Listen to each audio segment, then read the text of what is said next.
people need the opportunity to be good at something. So then you might ask yourself, well, what's the best antidote to the discomfort of life? And you might say, well, it's comfort. And I suppose that's what you act out when you swaddle a baby. But a better antidote is something like adventure to excellence. And that's far better antidote to suffering than the mere absence of suffering. So, not to say that the mere absence of suffering, that's not nothing, you know. Stepping out of that sedation from comfort's difficult, though, especially if you've become routinized to it. Yeah, well, that's the difficulty of maturity. You know, the Freudians said very wisely that the good mother necessarily fails. What's that mean? It means she stops providing the comfort that insulates people against the need for adventure. I heard you say recently that a mother's ability to let her child go out into the world, knowing that they're still vulnerable and that it's now down to them and the world to look after them, that's one of the bravest things that they can do. It's the female crucifixion. So, and that's exemplified best in, well, the best portrayal of that I've seen is Michelangelo's Pieta.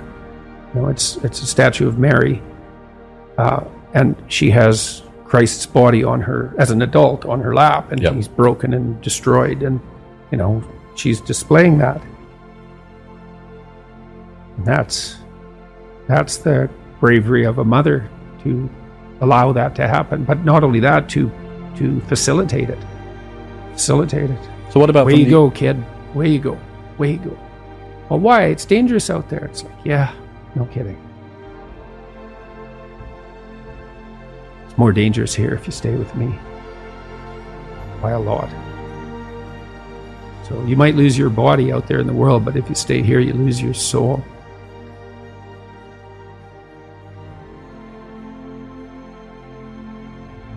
There's a classic representation of the feminine in the West, and the classic representation is Mary. And here's one of the representations. It's lovely, and it's derived, at least in part, from the story of Mary and the snake in the Garden of Eden. And so Mary has her foot on a serpent, and she's holding Christ off to the side, like this. Well, that's exactly what mothers have always done. It's a biological portrait of human women, is they hold their infants out of the reach of the terrible serpentine predator. Obviously, that's what we do. Well, that's fine, but adults aren't infants, and neither are children. And if you treat them like they are, you undermine them. You pathologize them. You turn them into old infants. That's an ugly thing, and that's the Freudian nightmare. You know, and this happens in therapy very frequently. I mean, you can be tangled into a terrible relationship with your father. That's often either because he was absent, abusive, or tyrannical, something like that. But the standard pathology with mom is she did everything for you. Well, what's left for you to do? Nothing, including never leaving. Right. And that's the motivation, you know, for the woman who's nothing but protective mother. There's no role outside of nurturing nurturer of infants. Well, you just keep them infants. They'll never leave. They might kill you one night in your sleep, but they'll never leave. It's so comical watching the feminists, postmodernists in particular, rattle on about the absence of gender reality and act out the archetypal devouring mother at exactly the same time. For them, the world is divided into predators and infants. And the predators are evil and need to be stopped, and the infants need to be cared for. Well, that's what the mother does. But adults are not infants. And all you do is destroy them when you treat them that way, especially when they're adolescents and just starting to develop.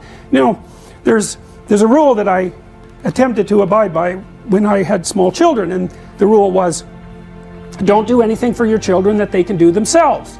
And that's annoying, that rule, because it takes you like 15 seconds to dress a 2-year-old, but if you let the 2-year-old dress himself, it's 15 minutes. or 20 minutes, or half an hour. You chase them around the house. But if you let them learn to dress themselves, then you don't have to dress them anymore, and they can do it. And you do that with setting the table, and you do that with everything. It's like, no, it's okay, you do that now. Well, I care for you so much, let me do that for you. It's like, I don't care for you at all when I say that. I don't care for you at all. I'm going to stop doing everything I possibly can for you as rapidly as I possibly can. Say, well, that's great. That's how you work in an old age home. Do not do anything for the inhabitants that they can do themselves, because you rob them of the last vestiges of their independence, right? It's what you do when you're a manager. If you're a good manager, you make yourself superfluous by extending autonomy and independence to the people that you manage so that they can take over the whole job. You don't do that by doing everything for people. And you certainly don't do that by dividing the world archetypally and uncritically into predators, those who have more, and victims, infants, those who have nothing, and acting like all you can ever do is protect them. You don't protect, first of all, you can't protect people. You can only make them strong. That's it. You cannot protect them. You can make them strong, and then they can protect themselves. A woman is extremely bonded with her infant, say between 0 and 9 months, and the infant is utterly helpless. And so complete compassion and the provision of comfort is the only job that matters, and that's really the case. And then the woman has to switch gears to some degree. The mother has to switch gears as the child starts to become more mobile, fundamentally, and more independent. She has to let go of the infant, which is a real grieving process, and she has to start to facilitate this movement towards independence. But that's a hard shift, and so partly the role of the father in that is to be an advocate for the child's independence and to comfort the mother, to let her know that that degree of security provision is no longer necessary, but also to act as an advocate for the child's outgoing desire. And so it's the Oedipal situation is not only the mother, it's also, say, the weak father, but then it's also the child. So you can imagine, because Jung believed that these negotiated agreements were relational. So, you're 6, you're in grade 1, maybe you're feeling a little ill, maybe you're not, maybe you're playing with being a little ill, and maybe you're playing with exaggerating how ill you are, and your mom comes downstairs and says, you've got a test today at school, maybe you haven't quite prepared for it, maybe you should have, and she says, but you seem to have a tummy ache, maybe you're too sick to go to school. And the kid thinks, well, maybe I could just stay home and, mom could tuck me in and I wouldn't have to take that test and I wouldn't have to confront the world. And he says, yeah, mom, my stomach really hurts. And away we go.